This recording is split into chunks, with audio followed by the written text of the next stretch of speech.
Okay, good morning, everyone. Welcome back. If this is your first time tuning in, hi, my name's John. This is the Next Fishing Adventure. I just kind of take on my little expeditions as I explore different areas and try and catch different species. I'm actually up in the mountains of North Carolina. I was staying at my buddy's cabin in Sparta. I'm about maybe 40 minutes south of there near Jefferson. I'm at actually a state park. We're fishing the New River today. It's a river that flows south to north and fishing for smallmouth. It's a species I've never caught before, so I'm really excited about it. Unfortunately, the weather hasn't been very kind to us. It rained the night before last all night long, so yesterday the river was really muddy and high. Still slightly high, still slightly muddy, and I'm hoping as it flows, it starts to clear up a little bit. So we're going to be fishing pretty much the bottom, kind of bouncing things off the bottom. I'm going to start off with what's called a Ned rig, and I'll show you what that is in a little bit. I'm also going to throw some crankbaits, which are hard-bodied lures that kind of mimic a fish or a crayfish close to the bottom, kind of bouncing around rocks and stuff. We'll see how that does, but as the day goes on, I'm hoping the conditions get better and better. It's going to stay overcast all day. Hopefully we'll get a break with the sun coming out a little bit. That'll be really nice, kind of warm up the water. Fish are cold-blooded, so a little bit of warmth gets them a little bit more active. I took a temperature reading with my little thermometer, a little infrared thermometer. Nice little thing to have, good little tool. About $9 on Amazon, and you can just point, shoot, and it'll tell you what the temperature is instantaneously. Water temperature is 64 degrees, slightly on the cooler side, but smallmouth do like cool water. I'd like to get it at 65 or higher, so if the sun comes up and starts warming it up a little bit, that'd be awesome. But I've got about 5 or 6 hours of time to fish today before I have to head home. So I'm hoping as the day goes on and the river keeps flowing, the sediment will settle down, the water will kind of recede a little bit, and conditions will get better. Let's keep our fingers crossed. We'll see how we do today. Thank you again for tuning in. Okay, so we're starting off with a Ned rig, also called a TRD, Z-Man Elastic. Really tough material, very stretchy. The thing about this is it gives off a lot of vibration in the water. That tail has a lot of action in the water, and what I'm just going to do is kind of cast up behind these currents and let it bounce along, and I'm hoping it finds itself in little holes. Problem with doing this type of technique is I will snag up a lot, so I do have about 10 packs of these hooks, or the jigs themselves, and we are waiting, so I can come and just kind of come on out into the water here. You got to be careful when you're waiting, because the water, especially when it's high like this, can sweep your feet out from under you. So I'm going to find a nice little place to stand. See, I can't even see the bottom, so I'm not even sure what it looks like up here. But there's some rocks right over here where you got the little rapids there, then it eddies for a little bit, and then there's some more rocks over here, and then it kind of clears out. So we're just going to fish all these pockets along here. I would like to get to the other bank if I could find a shallow area where I can cross, but don't really know. But there is a nice little bend in the river here, so I'm just going to kind of follow along here and fish this softer current and see if we can find some nice holes and some fish. I'm really excited to catch a smallmouth, but I'm not optimistic that I'm going to, so we'll see how things go. So this is the problem with fishing this technique, is that I'm literally bouncing it along the bottom, and it's gonna find snags, and the current is just kind of rolling it down. So I might have to break this one off and re-rig. That's unfortunate, but part of the problems with this types of fishing, when you're fishing along the bottom in rocky areas like this. Yeah, it broke off. A lot of times it'll kind of get caught up under a rock, and if you give it some slack, the current will wash it back out, but it's like a 50-50 shot. So yeah, I had to break that one off. We'll retie and keep on going. Actually might, while I'm up there, switch up to grab my rod that has a little crayfish pattern on it and throw that for a little bit. What's nice about that, it's a crankbait, and which is a hard-bodied lure, and it floats. So it kind of digs down into it has a lip on it that'll help it swim down to the bottom. Once it gets to the bottom, if it gets caught up on some snag, if you just stop reeling, it tends to want to float back up. Not 100% again, but a lot of times it's just letting it float will allow it to come on up. So this is that crankbait. I'm going with the darker color. Stay in water, the dark shows up better, and the red flash. Crayfish a lot of times will turn red in time. There's that little lip, so it floats. And then when you start retrieving, that lip will allow it to sink down and swim. There's also a little rattle inside there, so it's going to make a lot of noise, a lot of vibration, which you kind of want a lot of vibration right now with the water being stained like this. It'll help attract the fish.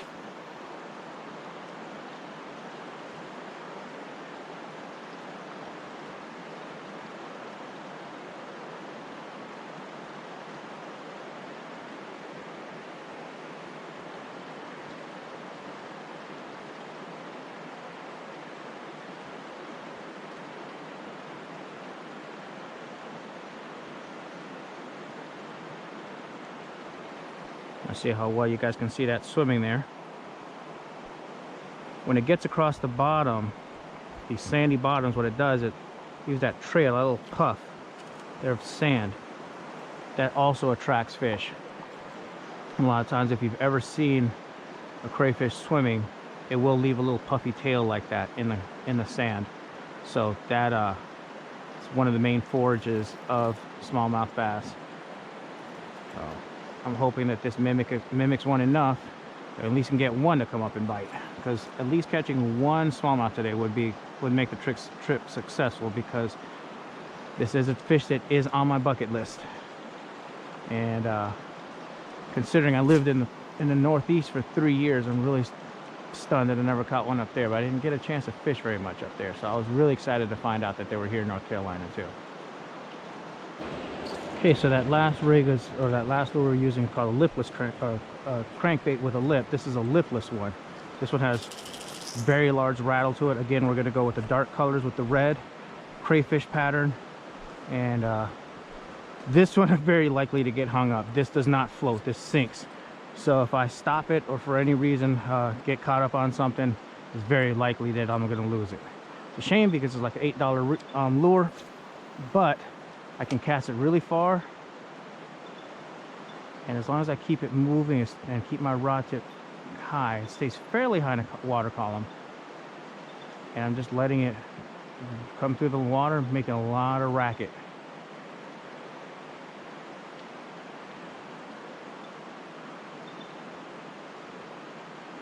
You can feel it touch the bottom when it gets to the shallow area. This is one of the issues you have with these lipless crankbaits. They will pick up a lot of debris because they kind of scrape along the bottom. But what it does, I don't know how well that shows up on.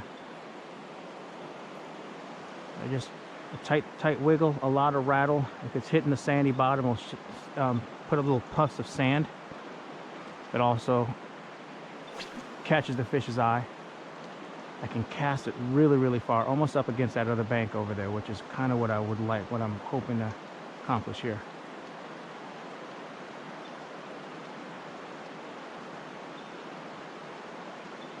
Reeling it back fairly quickly because I got to keep it ahead of the current. I'm casting it upstream and bringing it back with the current. Probably can't see him. It's got fly fishing I was talking to earlier. He just caught something.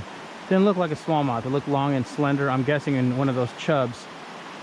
But it'll be interesting to see what it was, because if it wasn't a chub, I'm trying to figure out what else is in this body of water that could possibly be coming up and feeding on the surface over there. But anyway, I'm gonna go over there and switch up to the little popper. This is a surface lure that stays right on the surface, and it has a little kind of concave lip. And it stays on the surface, and as you jerk it, it makes this little plopping sound in the water. Fish that are feeding on the surface will be attracted to that, and hopefully I can get one to come up and strike it. So the idea here is to look like a wounded fish on the surface.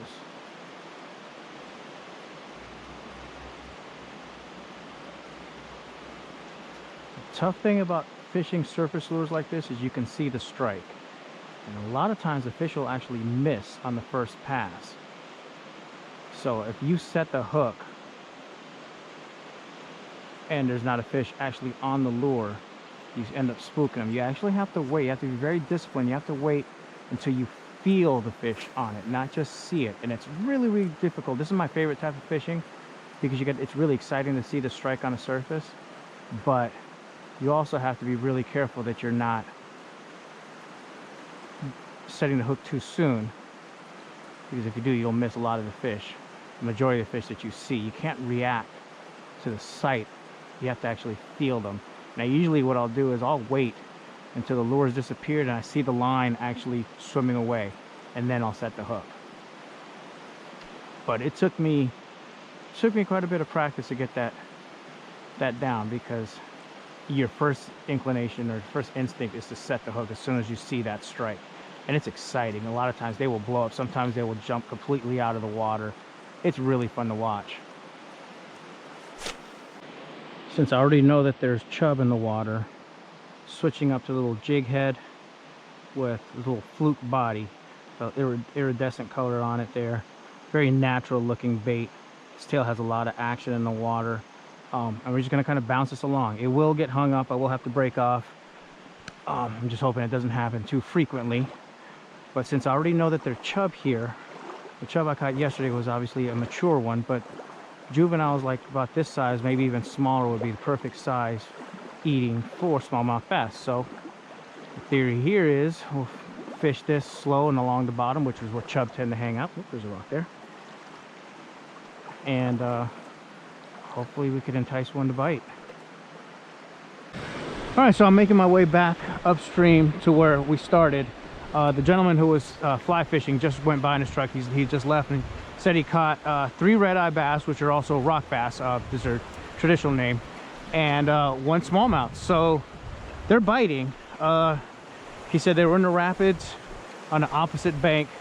Said it was really dicey getting over there. Same problem I had, just trying to get across. But that bank's got a really nice cutoff, and with the flow of the river going this way, everything kind of flows and will, if you could imagine the inertia, the force of it's going to force it to that side of the bank. So gonna try and see if I can get my way across. I don't know. We'll see how we do here. I don't know what the best plan is. I was just leaving and heading back into the park, and I thought I would actually take the car and drive further into the park and see what's going on, because we're literally right at the entrance. The sign is right here, right on the other side of that bridge.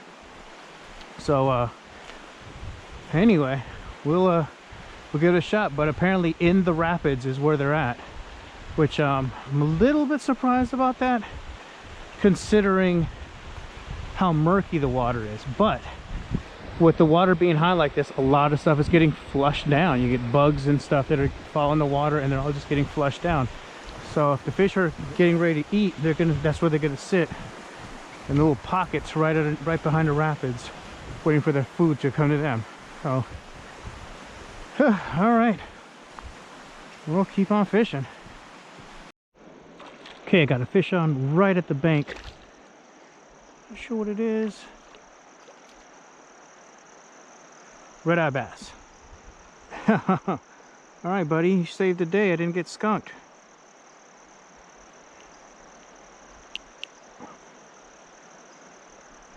Obviously the bright red eye there. Chunky little fish. Give you a good view of that. Pretty fish, very pretty.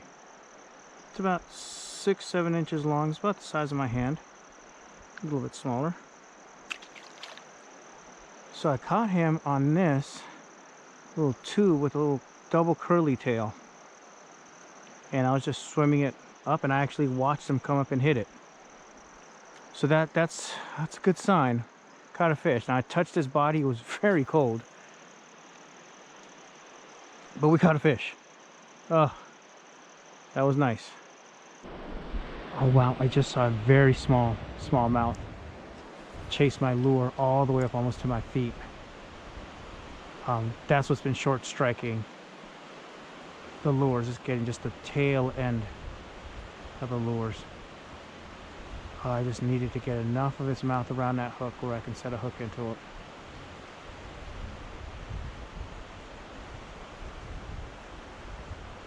Might switch to a smaller jig. Oh, this is where fishing becomes nerve-wracking, because you know the fish are there. You know that they're interested in what you're presenting. You just got to get them to commit. All right, well, I'm going to call it a weekend. It was still a lot of fun. Didn't catch that much. Only caught 2 fish on 2 separate days. Didn't get stuck, so that's good. Learned a lot about the water here, I will say that. Unfortunately, the weather this weekend was really tough, unseasonably cold. It's in the 60s today. We're talking late August. That's really, really unusual. Plus all the rain we had Friday night. The water is just too muddy. It didn't clear up in time. I was hoping it would clear up enough by this time, but it's just not going down. So anyway, still a good time. Caught the 1 fish, jumped another one, and had the 1 little trailer, but nothing to get crazy excited about. So definitely gonna have to make another trip out here. Definitely gotta catch one of those smallmouth one of these days. Either way, good times, some memories, and definitely gonna make another trip up here at some point. Anyway, thank you guys for watching, and we'll see you on the next fishing adventure.